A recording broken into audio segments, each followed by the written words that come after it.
Welcome, everyone, to the fourth annual IT Leaders Survey Summary. Glad to see you here. We've got some extra participants today from the Centric side to discuss in detail some more of the disciplines in the survey and how you might implement them and some insight on these. I am going to get started right away. I don't think there's any reason to hold off here. We value your time, so let's go ahead and get started. Just as a reminder, IT Leaders is a networking group for managers and directors and VPs of IT and CIOs. It's really geared towards leaders of tomorrow, but what we find is that many folks who are already leaders or who have leadership aspirations benefit from the content. We're focused on leadership issues. However, the survey is a little bit more focused on the technologies and the strategies that are used. Our participation was down a little bit this year, both on the number of respondents and the folks registered for this meeting. So I'd be curious as to your feedback at some point in the future on whether this is valuable to you and what we might do to generate some more interest. I know you're probably plagued with surveys. So let's make sure this remains valuable. Can you see my presentation okay, all of you? Great. Yes. Let's go ahead and get started.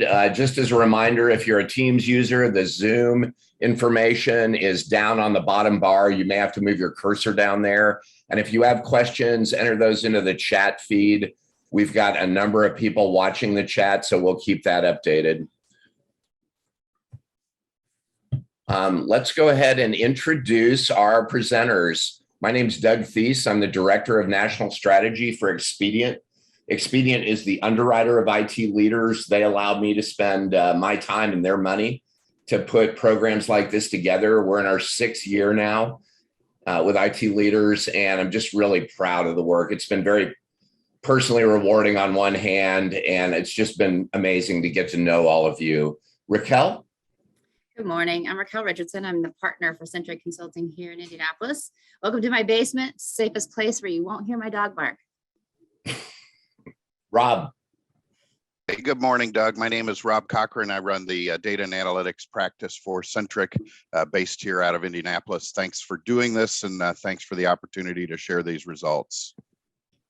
We were laughing before the presentation. Rob and I speak together about once every 2 years, whether we plan it or not. So I'm super glad to see you again. Likewise, Doug, it's good to see you. Thank you. Joe? Good morning. I'm Joe Hartzell. I lead Centric's national team focused on enterprise collaboration. And that's really our team that helps our clients work better together through realizing, hopefully realizing their investment or return on that investment they make in tools like Microsoft Office 365, Zoom, Slack, and the like. And unlike Raquel's dogs, you'll probably hear mine at some point because I have contractors in my house working this week, which has been a little interesting. One of the joys of working from home. Thanks, Joe. And I'm going to introduce Noah Grayson. Noah's been one of the key contributors to making this survey happen over the last 4 years. Noah, thank you very much for all the help that you've given us over the years. Noah is also with Centric Consulting. Let's move ahead. Just as a reminder, you'll get this presentation as a follow-up. Background and methodology that we use, we're going to cover the results and a summary of what we found from this information, and then what your next steps might be. And the details of who participated and the size of the firm is at the end of this presentation. You can review that when you get the information in the follow-up email. Background and methodology. It is so important for us to keep a finger on the pulse.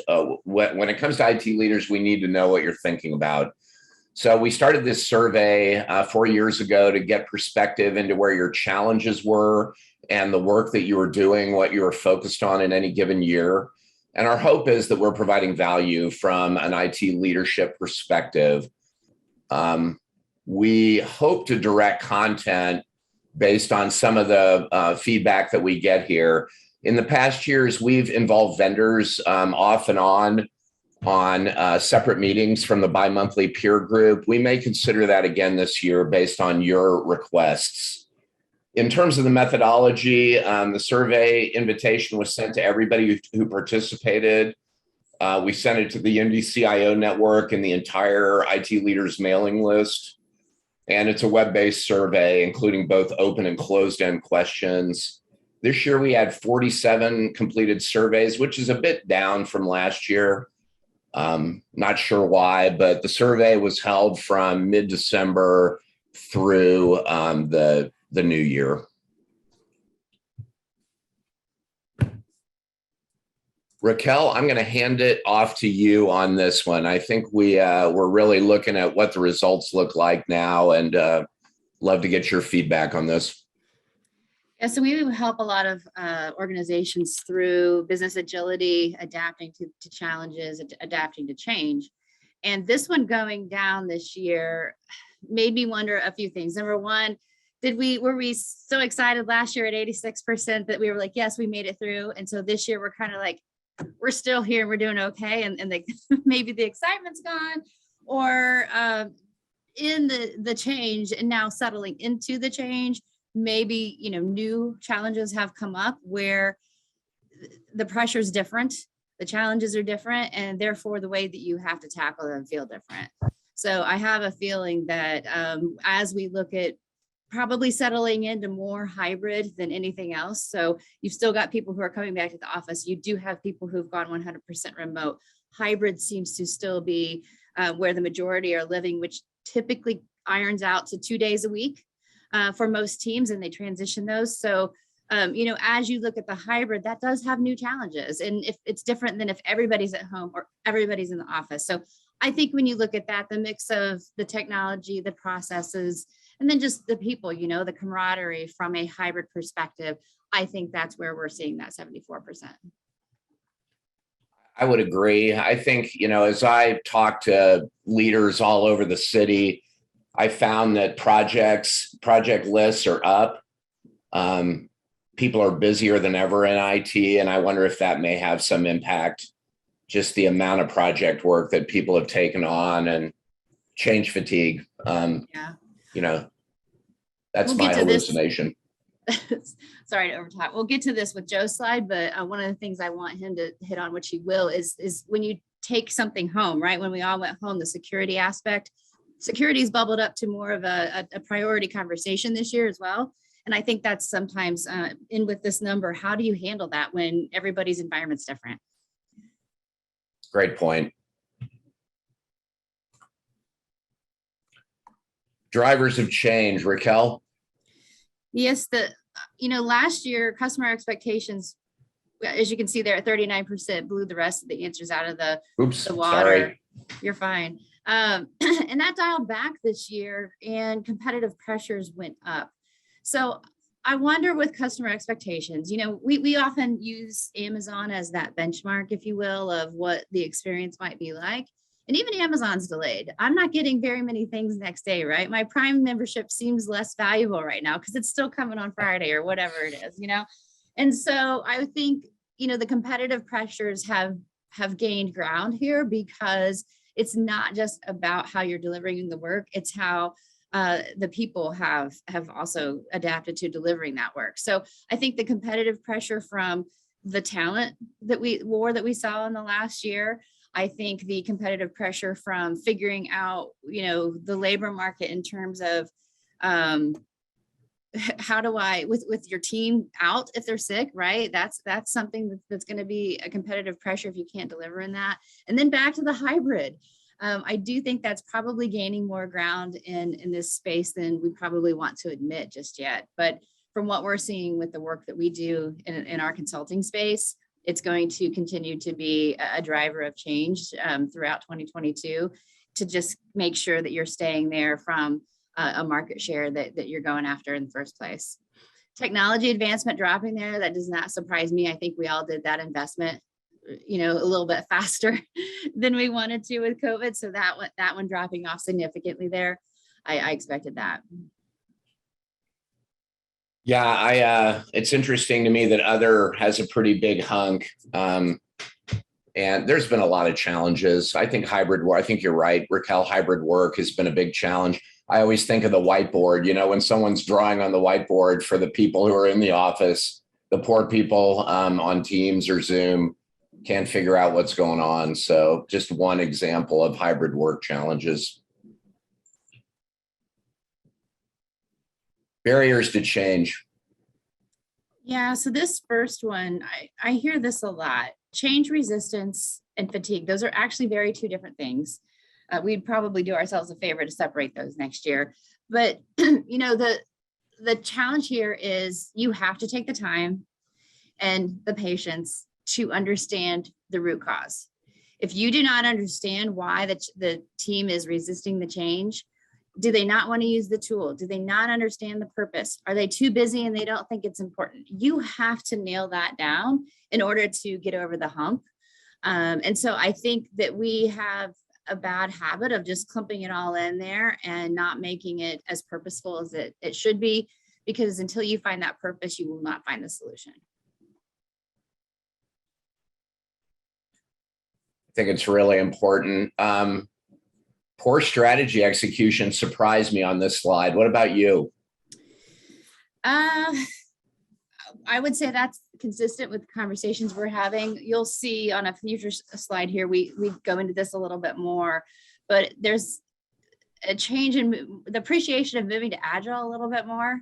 And so growing pains as you transition to Agile, mixing it with the hybrid environment, it's still taking quite an effort to decide how you're going to drive the execution, stay on a timeline when you can't stand in the door and say, hey, I need that, right? Because that was my best strategy. Stand in the door frame, ask for your stuff. Don't ask where it is, that's gone away.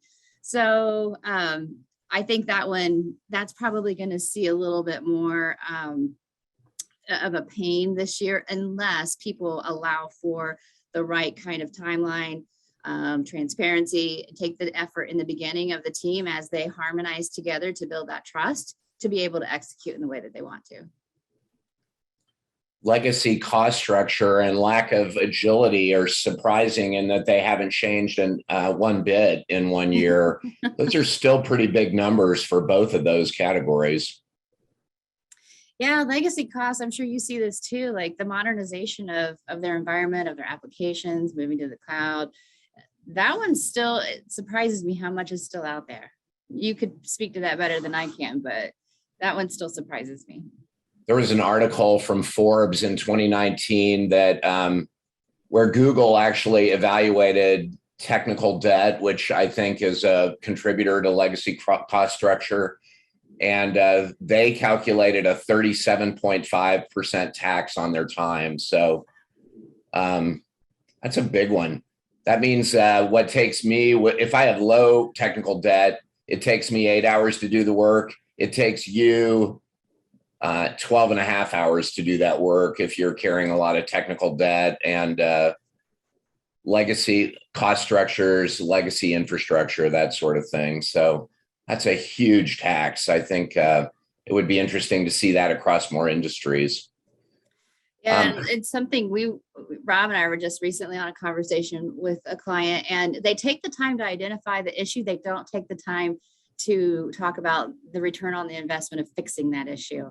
That surprises me too, that they only take the challenge so far before they realize, let's turn this into a business case and let's really examine it. Like you just said, takes you 8 hours, takes me 12 hours. That's significant every week if 3 more hours of my time is sucked into something that doesn't need to be.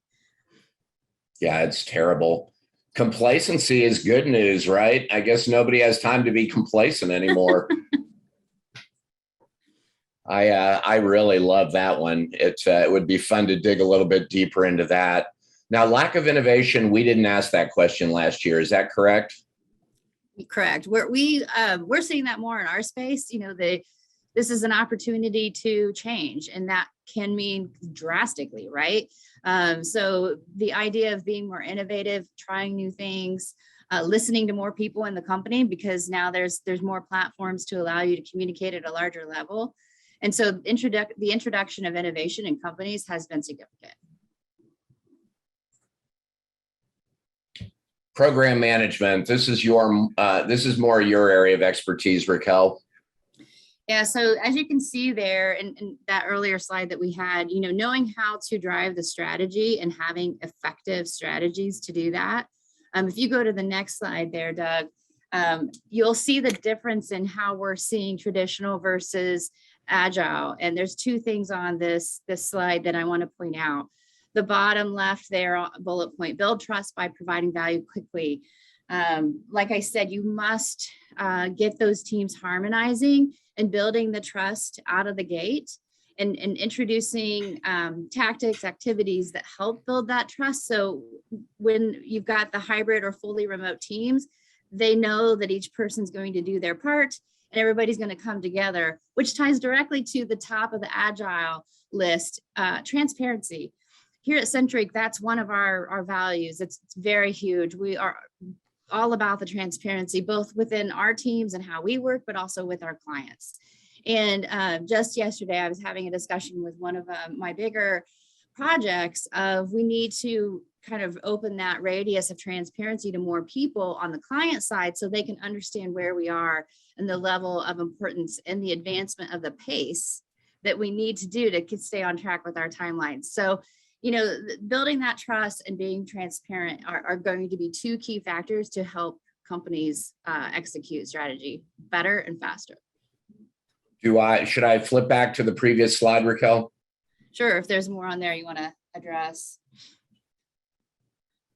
Well, the number 2 there, we do talk about that a lot. Same way, tied back to understanding the challenge, but not really going to the realization of, whatever that investment was, the outcome.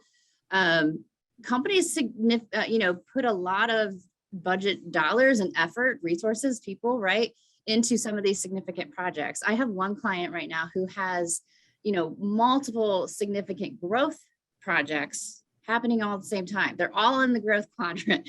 And when we were talking to them about, should we prioritize some of these, as well as what do we expect to come out of this? What's the realization that we want to make sure once this project goes live that we're getting out of this effort? The executive team didn't know.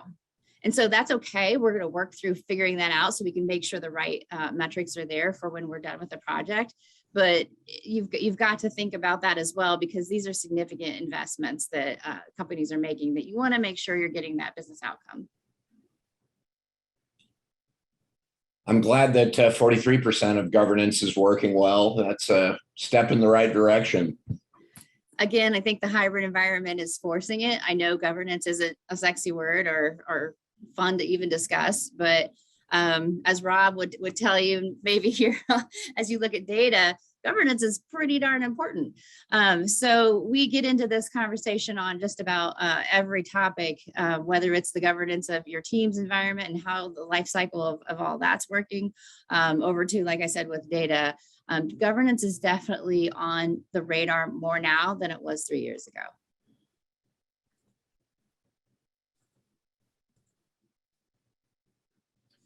Security. So this one, I was surprised. I think this is high. I agree. So I'm going to let Joe speak to this one as well as probably the next slide. Joe, you want to take this? Yeah, and thank you, Raquel. And so I was very surprised when I saw this number 2, but as I read the question more, it kind of made sense to me because it says, established secure enterprise infrastructure. And I think a lot of organizations, even through this whole period of COVID, have felt continued to feel very comfortable with, if we have our servers in our data center with our devices connected to our network, most organizations know how to do that and know how to do that well.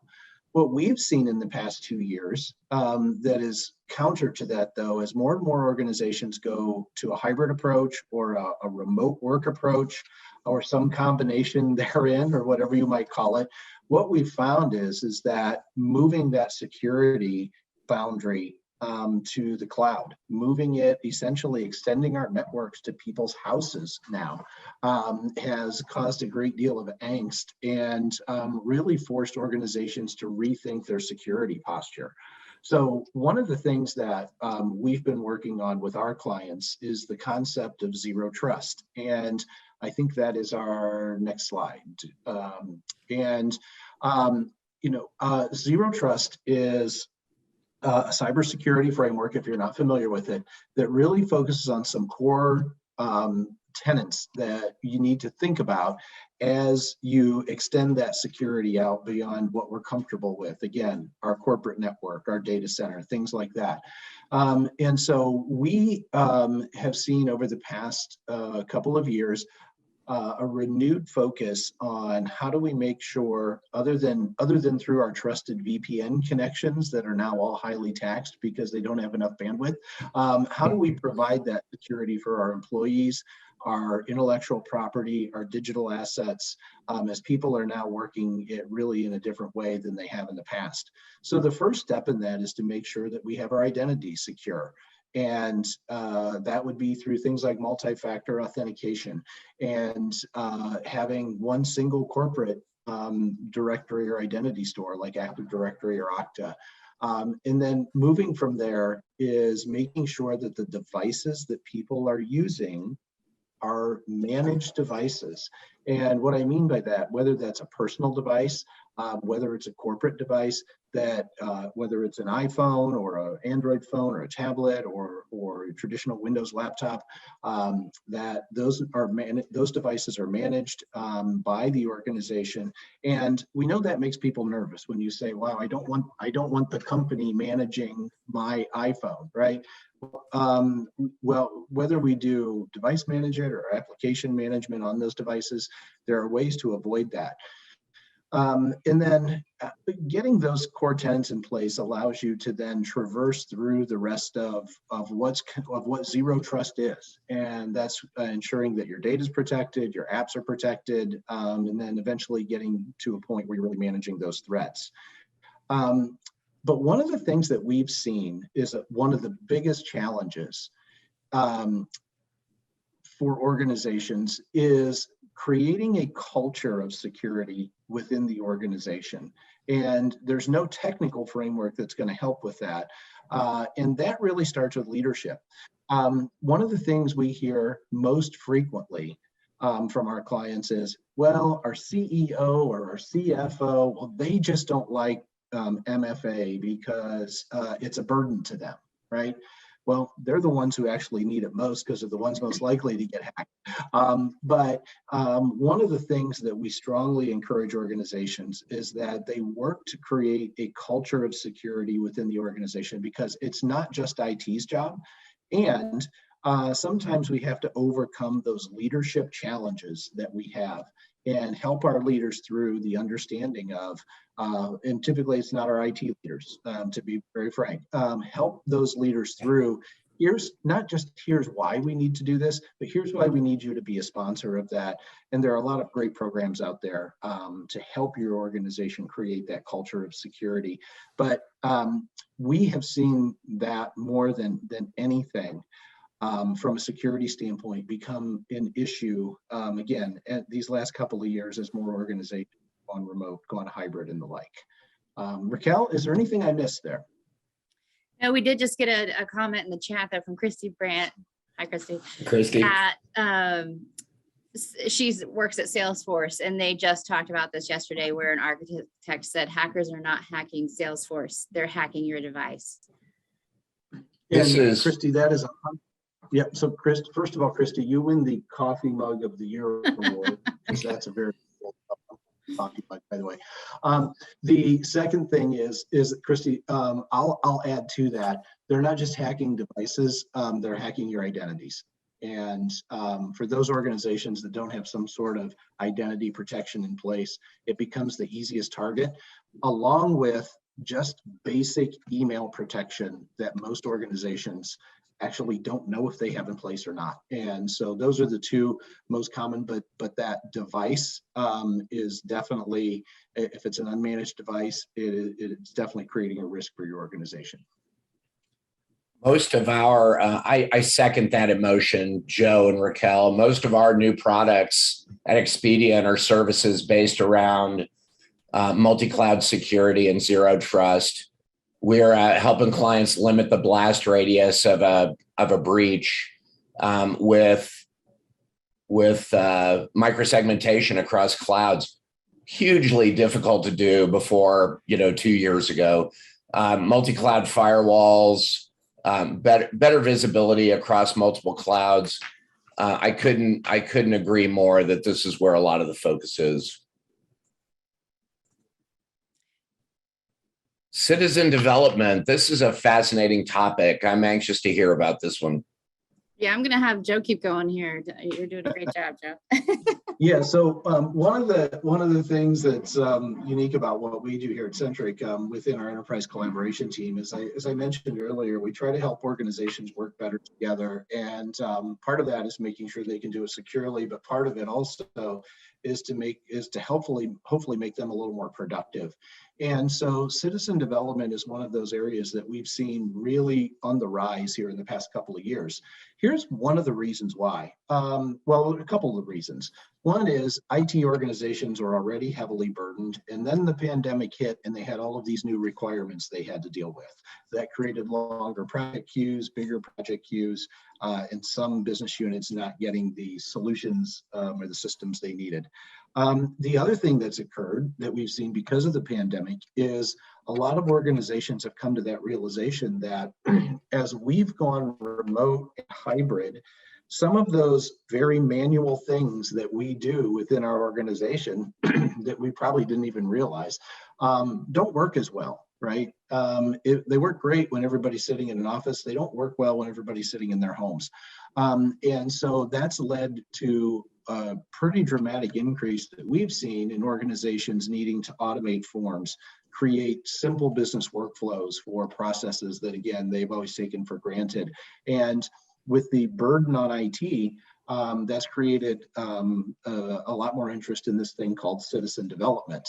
And if we could jump ahead one slide, I think one of the best ways to explain what citizen development is comes from Satya Nadella, Microsoft's CEO. And boy, that is hard to read. I apologize for the back. Oh, that's a little better. There we go.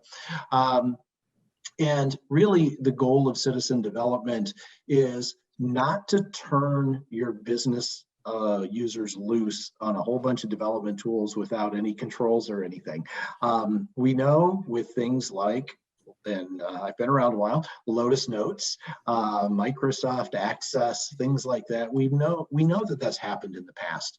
And so the real benefit of citizen development is providing your business users with the right governance, the right training, and the right tool set so that they can develop business solutions that they need without going into that IT queue and without always requesting help from IT for changes, right?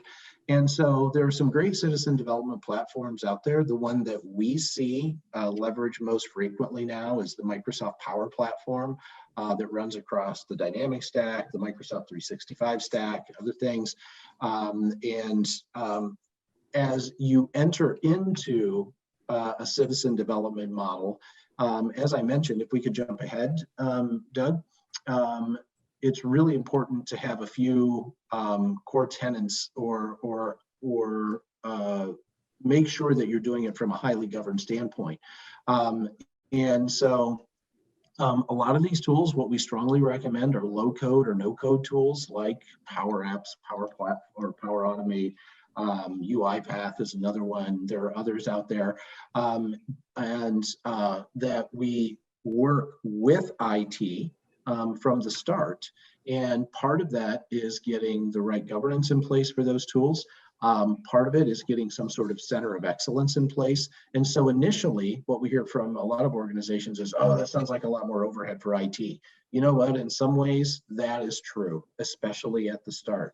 But What we get to, if we put the right governance and some sort of center of excellence in place, is we eventually lower that burden on IT to develop what we've typically considered rather simplistic line of business solutions. Okay, if we could jump ahead one more slide. Citizen development, again, isn't just about technology. It's about the people. And what we want to make sure that we do is we don't open the doors as we think about a citizen development model.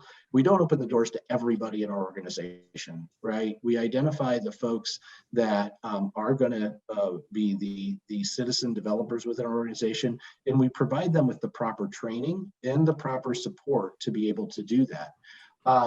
We think about the process. How do we onboard new citizen developers? And part of that, again, is making sure that we have the right governance in place, we have the right training in place, and we don't give them the keys to do anything until they've been through that training.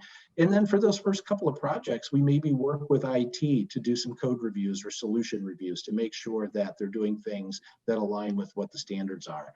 And then obviously there's technology component to it. We always have to think about what are the right tools. What are those tools going to be used with? Is it Salesforce? Is it SAP? Is it Dynamics? Whatever that is, or simply accessing data in our traditional data stores like SQL Server. We need to make sure that we take licensing into account because some of these tools can get very expensive very quickly.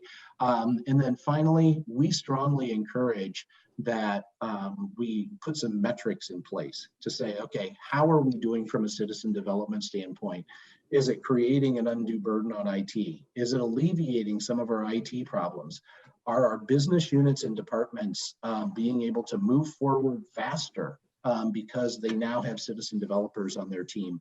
And so we're seeing this, as I mentioned, we're seeing this continue to grow and grow rapidly. And our biggest advice, as I've mentioned before, is to make sure you take a structured and measured approach to citizen development because it can be successful and we can avoid the Lotus Notes and Microsoft Access problems that we've seen in the past. Okay. Questions, comments? So yeah, I totally expect this to grow in 2022. I think we'll drastically move off that 33%. Maybe it's not this year as from a big jump, but definitely by next year, I see that growing. So thanks, Joe, for giving a little extra color there. So as we look at data analytics, we'll have Rob jump in and talk a little bit more on this one. Having the data strategy and understanding the value. It looks like we feel like we've done that pretty well. Rob? Yeah, this based upon how busy we are at Centric, this number was pretty high to me, but I think understanding the value of their data, that might have pushed that number a little bit higher, but we're actively engaged with a tremendous amount of people helping to develop those strategies right around their data and the use cases. And I believe on what I tried to do as putting all this together was making sure that we left you with a few nuggets on use cases and on strategies and some of the things that were most important to us. So I think that's on the next slide. Doug talks a little bit about this a modern data strategy, right? It's not that complicated. It shouldn't be that complicated, but it is very difficult to get everybody rowing in the same direction on this inside organizations. But the three most important things that we want out of an effective data strategy is number one, these all start because there's data quality and accuracy concerns. We're having, we were on the phone yesterday with a customer, deduping customer data, taking enormous amounts of time. Those in charge of digital strategies are not able to leverage that data because they spend a lot of time deduping it. So the most important outcome, in my estimation, out of this is delivering this high quality, accurate data is the foundation of a good strategy. back to Joe's points earlier in the citizen development, the democratization of data and being able to take, really gigantic sets of data and distill it down to meaningful insight that people in the business can use needs to be a really important output of your data strategy. It means, that they own, the business owns the data. Typically, it's everybody's go to IT and ask for this or go to IT and ask for that. But in a good data strategy, you've got that data democratized, and then you've got citizen developers or report writers or people of that nature that are able to, that have been trained and have good governance around them, and then they're able to leverage that data to make meaningful decisions within their respective business units, et cetera. And then obviously the reducing time to market. A great data strategy, you're able to use in our world, Power Apps and other automation tools and things of that nature to really reduce your time to market on delivering data or product or whatever it is that you're in business to do out to the market by having an effective data strategy. So I think that number's it's a tad bit high, but again, I think the question, I think people understand the value of it. Whether or not everybody's got a written data strategy, one of the very first questions we ask at Centric is, can you send us over your data strategy so we can see what is it, what organizational goals is it mapped to and that kind of thing. I think that number, is a meaningful number, but wanted to leave kind of these three thoughts with you as it relates to effective data strategies.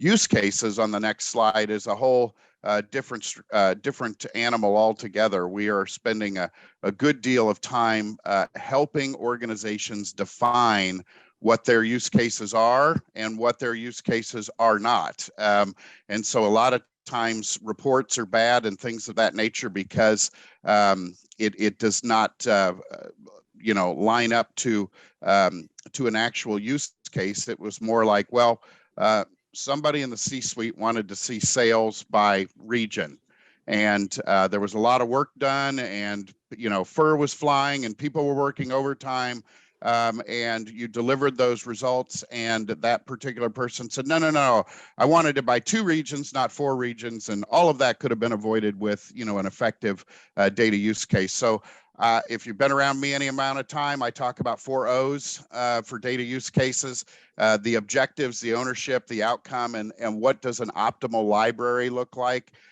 Again, objectives, pretty plain and simple, but what are we trying to answer? What question are we trying to ask the business that we're asking that data to answer? And then who owns that?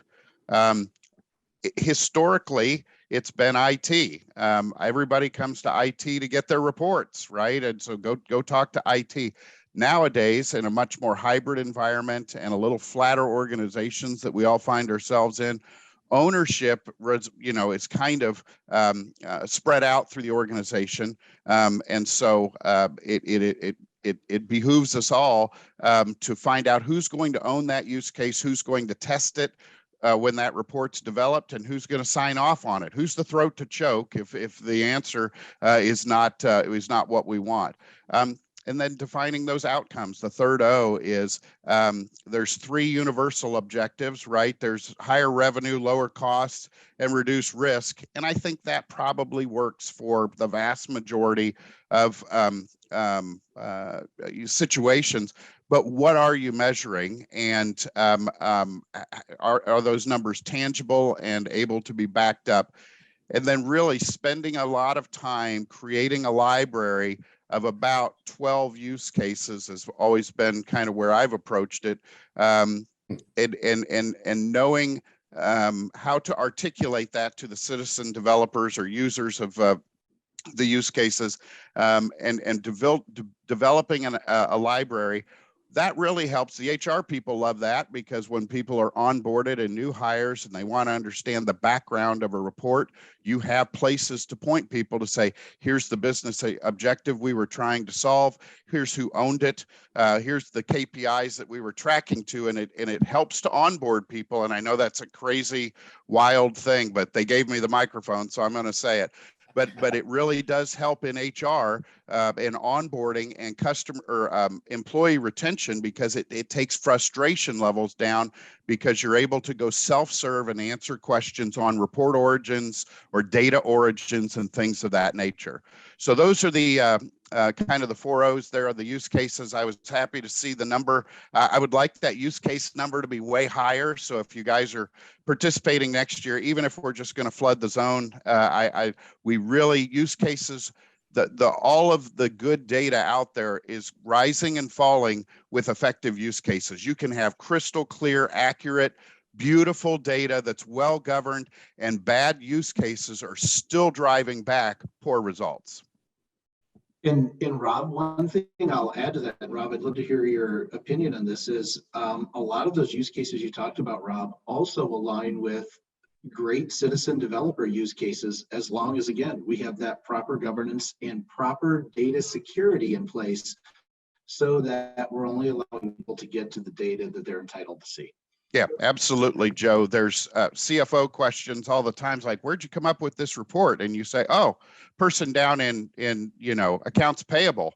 They wrote this use case because they used to spend an inordinate amount of their time working on solving this problem, right? So a lot of these use cases are coming from the day-to-day users of the data, the people that are picking up the phone and your customer support. Those use cases are real world, and sometimes the higher in the organization, they get to be more conceptual, like, in a third quarter of the new moon, tell me what my sales are in the Pacific Rim.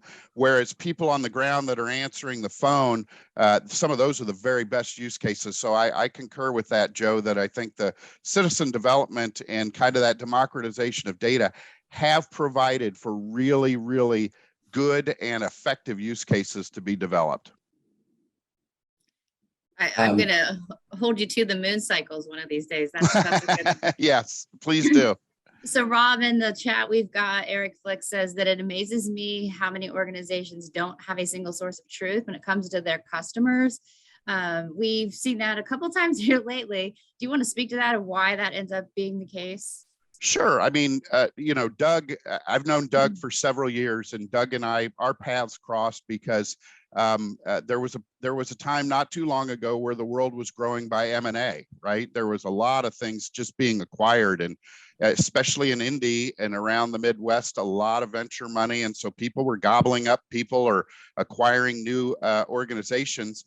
And instead of spending the right amount of money to integrate the systems, and right, wrong, or indifferent, silos got built. And so you've got different versions of the truth. I'm working with a customer right now. He's got 9 ERP systems, 9, and they're publicly held and have to report to the SEC.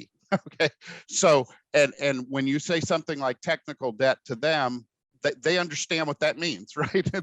They are taking an hour and a half to watch 60 Minutes on a lot of different things because they've built those walls. And so I think a lot of the truth is because we've built the walls, or we've built the silos, and it's hard to get somebody to spend the money to democratize that, to knock down those borders and to integrate that data and do it successfully.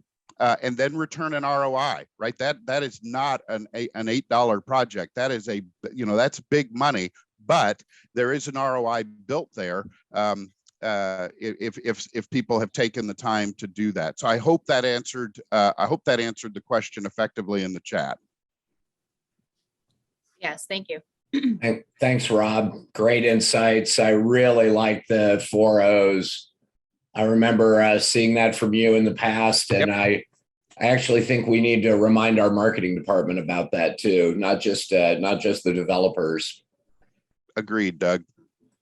All right, so let's talk about a little bit more of infrastructure. We've talked a lot about development and security. Let's lead into infrastructure for a few minutes. Who's using what for production applications? As many of you would imagine, Azure is very popular. We are a Microsoft state. If you look across the state at What platforms have historically been used? .NET and Microsoft tooling is extremely common. So most people have some sort of footprint in Azure. I suspect that a lot of this is Office 365 based and maybe M365 as well, but it's a very common utilization. AWS is also being used a lot. The biggest two reasons we see these platforms used, other than Office 365, is for net new development. Oftentimes, net new development using microservices architecture. So I guess theoretical good modern development practices, along with practical modern development practices, make it both very attractive platforms for net new development.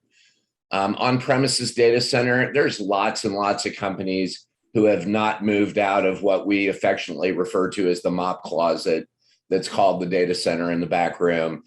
I don't mean to demean anybody's data center. Many of you have very sophisticated in-house data centers, but it's very common that that's the most, that's kind of the, we haven't done much of anything so far. That's where the platform usually is.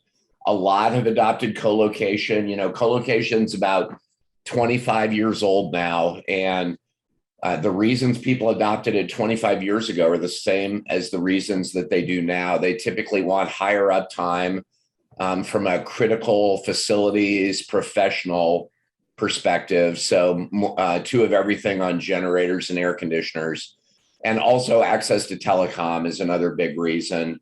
The idea that you have lots of branch offices, and it used to make sense more that access to telecom was important the more branches you had. Today with VPNs and VPN tunnels, that's not as much of a driver. Security is the other big driver. If the professional data center providers can meet my requirements for HIPAA or high trust or PCI compliance, and also give me some ability to get a SOC 2 without killing myself, and be audit ready for when the auditors come through, then that's a big driver of co-location. VMware-based cloud, a little less than a quarter of you who responded to the survey are using VMware-based cloud. As many of you know, that's one of Expedient's core competencies. We've been doing it since 2007. Who would do that, you might ask me? Who would use VMware-based cloud? Historically, it's for the legacy mission-critical applications. Typically, those 9 EMRs that Rob talked about, they're applications that they're not cloud aware. They don't know anything about a AWS region or an Azure availability zone. Those applications expect high performance from the underlying hardware. They're often chatty and were never written with the cloud in mind. So that tends to be where VMware Cloud brings the most value to companies. Google is still a minority of usage, although we're seeing a lot more uptake, especially around some of their AI and machine learning capabilities. That seems to be where a lot of the interest is now. And then Oracle and IBM Cloud still have some footprint. Oracle, I've heard it called, they have a gun to your head on where you put their applications. So, take that for what it might be. IBM sometimes too, they may have part of an environment and often are using more. IBM is actually one of the bigger providers of VMware-based cloud these days, although that's not where their market share is on that platform. All right. Challenges to cloud adoption. I found this one extremely interesting. Cost is still the biggest issue, although in our experience, every day when we do return on investment or break-even analysis for clients who are considering cloud as maybe as an alternative to another hardware refresh, oftentimes they do the math wrong. They oftentimes leave out the labor associated with the care and feeding of the infrastructure and just do apples to apples on hardware infrastructure purchase versus the cost of a cloud over 3 years. I got to tell you that math is wrong. If you do not count repurposing your internal teams or count repurposing your MSP or your third-party providers who are doing this work, then you're not doing the math right. The other side of it is the technical debt. We mentioned that 1.6 times reduction in productivity, or, if you do the math on that, it's a 37.5% tax. It costs more for older companies who have older infrastructures to maintain the same infrastructure as might be moved into a cloud. So I think the belief that cost is a big factor is absolutely well-founded, but often the math is wrong. Legacy applications, they tend to be the boat anchor that keeps you in the back room. They're difficult to migrate. The people who've made early bad bets, when I look over the last 5 to 7 years at people who decided for whatever reason, sometimes it was the CEO coming back from the airline trip and said, "Hey, we're moving to the cloud. I read this article in the magazine." A lot of them made early bad bets and moved the lion's share of their applications to a single cloud platform, making the assumption that a single cloud platform would be the simplest. It would remove complexity. A lot of them made bad bets because their legacy applications were not a good fit. Not universally. This isn't a universal problem, but often those applications are very chatty, and the way they were written never took into account the idea that there would be costs associated with data traffic one way for every keystroke that happened from every user in every location. So legacy applications are, a lot of people have heard horror stories about that. So they've avoided making any moves. And we see large companies who are waiting to move their legacy applications last after they do their refactoring work. I would argue that they should move their legacy applications first because they can free up effort and they can free up capital to move on. Skill sets still a big issue. It's difficult to find AWS and Azure experts. It is often you often take on new technical debt in the first few months to a year when you're adopting a new cloud platform. And then the overall management, especially across multiple clouds. I was surprised security was low on this one. What do you think, Raquel? Me too. Yeah. Yeah, I'll give that to Joe. Yeah, I was really surprised to see security being so low on this. And again, Doug, I think a big part of that is a lot of organizations haven't really thought about how security has to change again as we move to the cloud. And so I think this is one of those things. I go back to one of the first slides where 22% was other this year, right? Yeah. And I think security is one of those other things that we haven't even thought about yet in many cases as to, okay, what do we need to do now?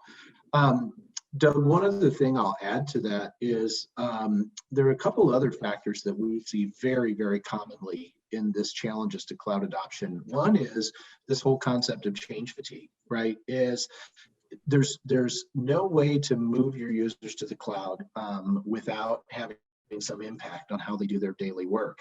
Yes. And a lot of organizations are saying, well, we just don't want to put more on our users, right? They're already maxed out, right? But so whenever that move to a cloud is thought about, there has to be an adoption and change strategy that goes around that. And we always start there with, we need to start communicating to our employees early. We need to communicate often, and we need to communicate in as many mediums as possible because we know they don't read their email, right? And then it transverses from there. One other thing I'll highlight, though, along with legacy applications, is legacy data. We encourage many of our clients as they decide to move to the cloud now is the right time to finally implement those electronic records management policies that we've wanted to do for years, email quotas and the like. We have a client we're working with right now that came to us saying they're really not sure they can move to the cloud because they have so much data on-prem.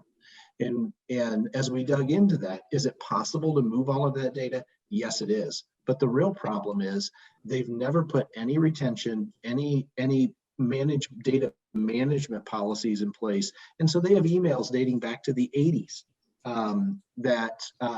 because some people want to hold on to them and they have no policy to back that up. And so that's one of the things that we strongly encourage is not just looking at your legacy applications, but looking at your legacy data and making some decisions and maybe using the move to the cloud as a way to finally get rid of some of that data that your organization probably doesn't need anymore.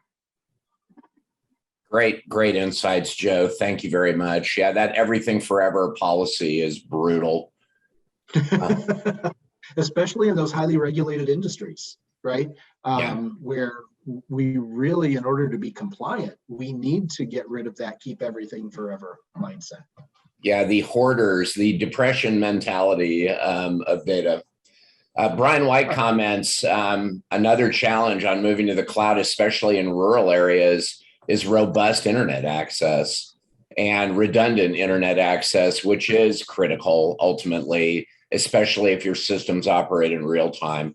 Great insight, Brian. And it looks like Eric also commented that he thinks security is ranked so low because organizations are likely to use a partner. They're getting advice from third party. Great point. And it may not be that they're not focused on it. They just feel like they've got a good partner who's handling it. And very good point. On the downside of that, all these partners say they know how to secure the cloud. I guess this should be good news for the vendors that their marketing messages are working. Yeah, I like that. Thanks, Eric. Eric is a service provider as well, so he feels our pain. Okay, so next slide is timeline for cloud adoption. I was super interested in this because most of the conversations that I have and my team is having find that their timelines are behind. So I was super pleased to see this, that most people feel like they're on target or maybe, maybe a little ahead of the curve. 11% said they were ahead of schedule. 35% say they're still behind. I mentioned earlier that the order of a migration to cloud or cloud adoption is often as important as which clouds that you choose and which applications that you move. We have seen a lot of failures on refactoring first, slowing down the rest of the efforts. So I'd love to talk to you more deeply about that if that's something. I could spend 2 hours talking about that, but I think that's very interesting. But I consider this really good news. And remember that not all systems need to leave on premises. There's still value. Manufacturing, there's still benefit in having equipment on premises. If you've got 15 petabytes of storage, that's big, by the way, if you're not familiar with the term petabyte, there's still value in having equipment on-prem sometimes, or even in the cloud via colocation. So cloud isn't the solution for everything. And that may have influenced some of the numbers in this slide. Actual versus anticipated cloud spend. Again, good news.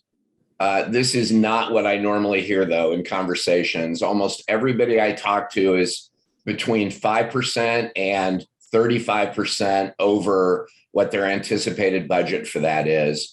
And it's primarily two reasons.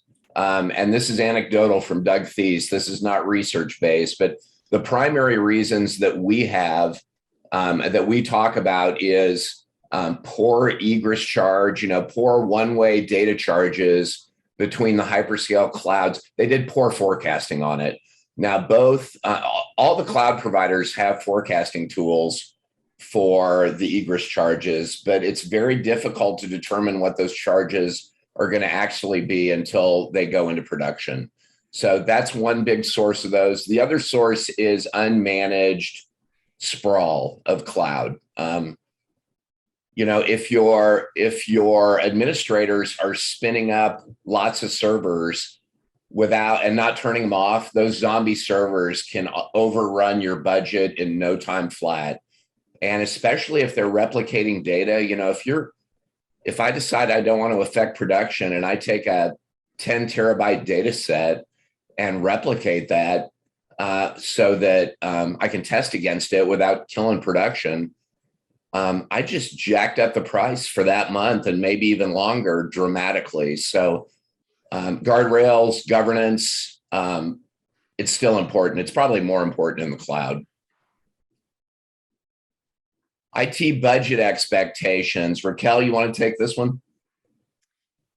Well, to stay about the same struck me as interesting considering all the other earlier data points. But increasing somewhat is hopeful, I think, because there's a lot to do this year, I feel like for some, and spending money outside of IT is where I see maybe from my perspective, the biggest challenge in helping IT leaders understand, as we've said before, the organizational change management, the people side of coming along with the company, creating those business cases and use cases, like Rob said.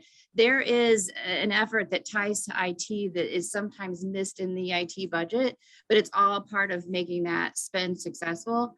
And so that's where I see this slide kind of makes me, maybe we could improve that for next year of how we put some subcategories. But I think that the increase somewhat should probably be a little bit more, because as we continue to evolve and change, we've got to look at bringing the people along with it. And we do not do that as well as we could today.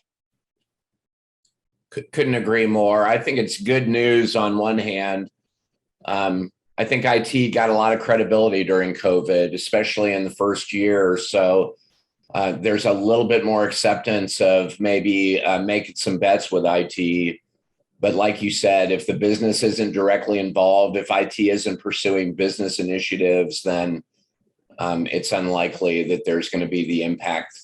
They could have the impact they have in the budgets that they need to support it. So this is more metrics against those numbers. Did this surprise you, Raquel? No,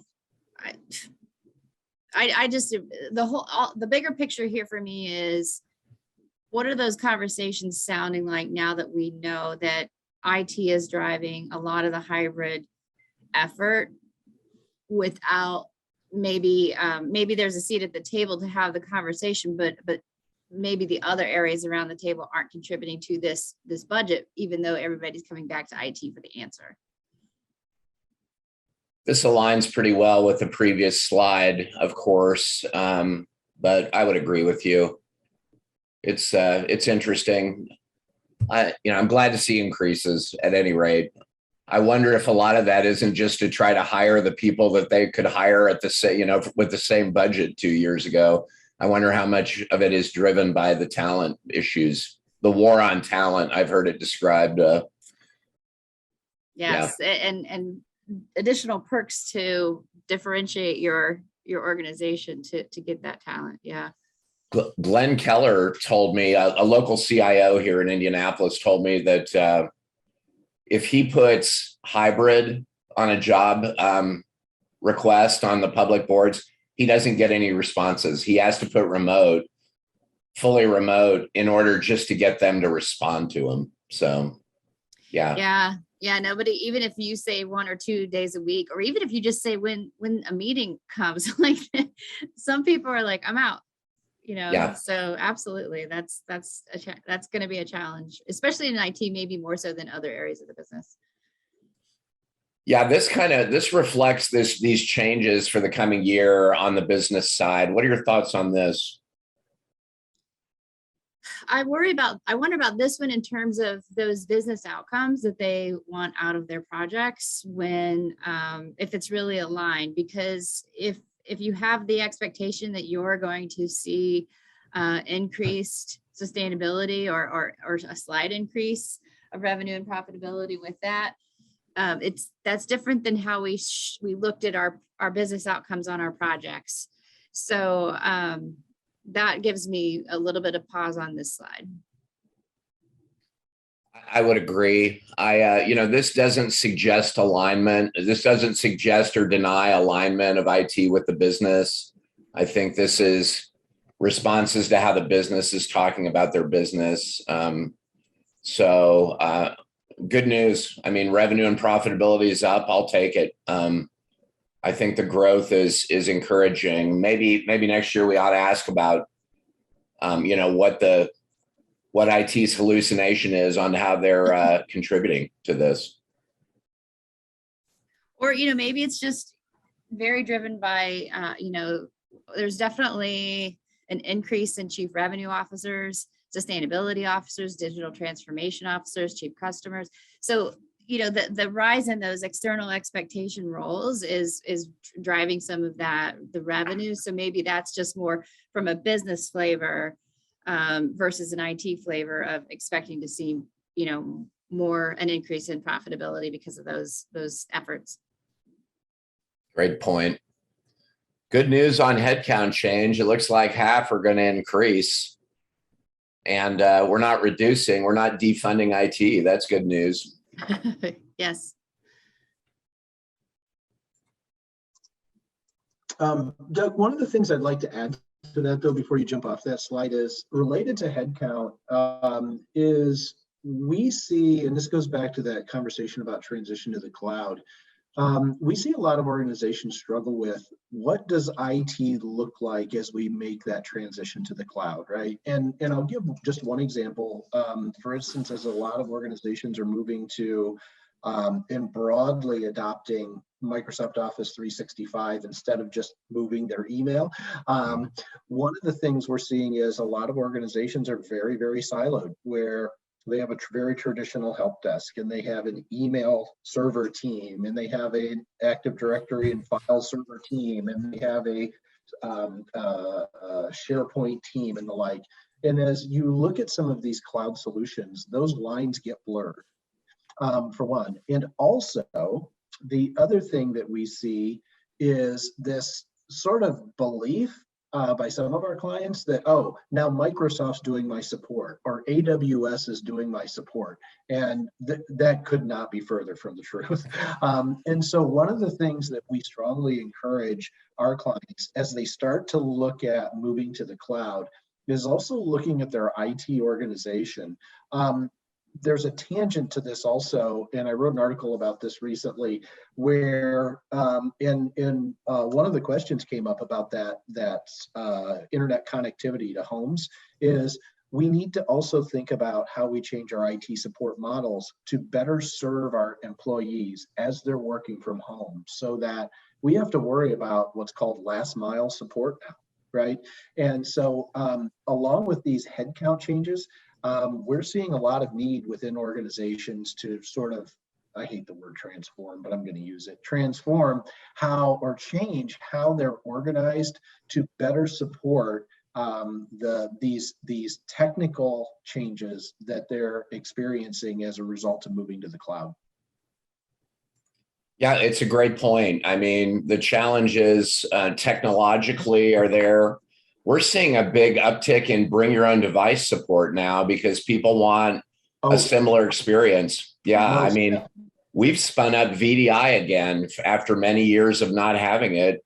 Expedient now delivers VDI as a service because user experience in remote work has become so critical to maintaining the teams that they need to add. I mean, there's another topic we could go off on for an hour, Joe. For sure. And Doug, we're seeing rapid interest, especially again in highly regulated industries, for this new thing from Microsoft called Windows 365, which essentially is the next version, in some ways, of VDI, right? So that's right. Yeah, growing rapidly. Yes. Yeah, it's a fun time right now for change if you like that sort of thing. And if you don't, hold on. Yeah, it's going to be challenging for you. All right, so summary here. IT leaders are slightly less positive about the performance of their company adapting to the challenges. We talked about that at the top of the presentation. Rising customer expectations and competitive pressures continue to drive IT change. And for the past 3 years, IT leaders have identified change resistance and fatigue to be the top barrier to change at their companies. Finally, most are expecting growth in both revenue and profitability in 22 and corresponding increases in IT budgets and headcount. So we're throwing more resources at the problem, which I think is good news on a whole.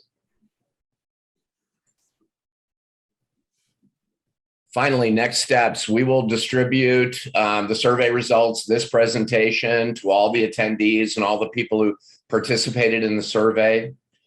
If any of you would like to go deeper on any of these topics, schedule time with Raquel or schedule time with me or schedule time with both. I would love that because Raquel and I don't see each other as much as we used to in times past. So it'd be fun to get together with you and discuss, what your use case and what your interest is. Can you talk a little bit about the Insights Hub, Raquel? Yeah, so when COVID came, we had created a COVID resource center, just like a way to quick help, because a lot of people moved to Teams. We helped a lot of companies move to remote, and Teams was a big factor there. The success of that resource was so amazing that we've now got an Insights Hub. So everything you've seen here today is available there. There are even some how-to guides. There is a driving strategy faster white paper if that part of this session was important to you. There's a lot of stuff on data if that's where it resonated. And like Joe said, he's written articles, and everybody from his team has also shared information around zero trust and enterprise and collab and how to just work better together no matter where you are. So all of that's there on the Insights Hub. That link takes you to our website, or you can just go to our website. So it's all free information there that can just take this deeper if you want, if you're kind of like the reading type like I am. We also have a resources section on the Expedient website that can address some of the strategies associated with cloud adoption and frankly, infrastructure in general. And for any of you who are interested, I am doing a webinar for Expedient tomorrow in the afternoon about VDI, about virtual desktop infrastructure and what the options are these days and which one might be the best fit for you. So that's on the events section of the Expedient website. We've got the drawing. I've done the drawing here for the, there's actually 2 $100 survey participant gift cards. Brian White, you're one of the winners. I'll be following up with you. Yeah, nice job. And we've also got Cami Boucher. Cami, I'm sorry please forgive me if I butchered your last name. Cami's up in the Carmel area with us. So congratulations to both of you. I'll be following up with those gift cards. And then here is Raquel's contact information and my contact information if or when you want to reach out to us and have a conversation.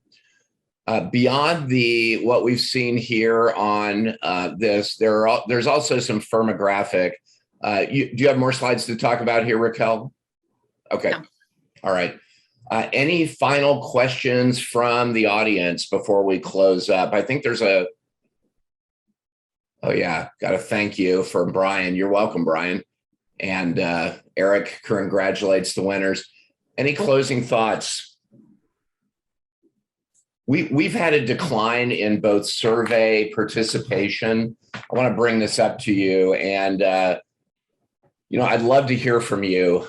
Please email me if you've got an answer. But we've had a decline in survey participation over the last 4 years, and we've also had a decline in attendance at this. Although I've had a lot of people say that they've enjoyed the survey over time. I'd love to know if this is still valuable to you. If this session, we're only doing it once a year, and I'm wondering if the timing. Noah, who has a great depth in survey expertise, suggested that it may be the time of year. Doing this at the end of the year and then doing the recap in February when we're all busy as we can be, from a new calendar year may not be the right timing. So I'd really like your feedback on whether we should continue with this. I appreciate it. Centric people, I'm a big fan of all of yours. I love Centric Consulting. I'm pleased to have every one of you here. Joe, Noah, Rob, Raquel, thanks again. You bet. And participants, we're equally happy to be involved with you and to have you involved in this. Cammie and Brian, I'll follow up with you here in the next couple of days on getting your wins to you, your prize. And we will talk to you at the March 17th IT Leaders. Our guest speakers at that meeting are Jeff Tunn. He'll be talking about personal branding. Jeff's on the call with us. I'm looking forward to that, Jeff. And our guest CIO speaker is actually a CTO up at First Merchants Bank, Mike Butler, who's going to be talking about biases in leadership and all the broken things that our mind does when we're trying to solve big problems. Everything from broken window syndrome to confirmation bias and all those other 100 cognitive biases that we operate on. I can't wait for that. I've always been super interested in that work. Thanks, everybody. We look forward to seeing you in the very near term. itleaders.org if you need more info. Bye now.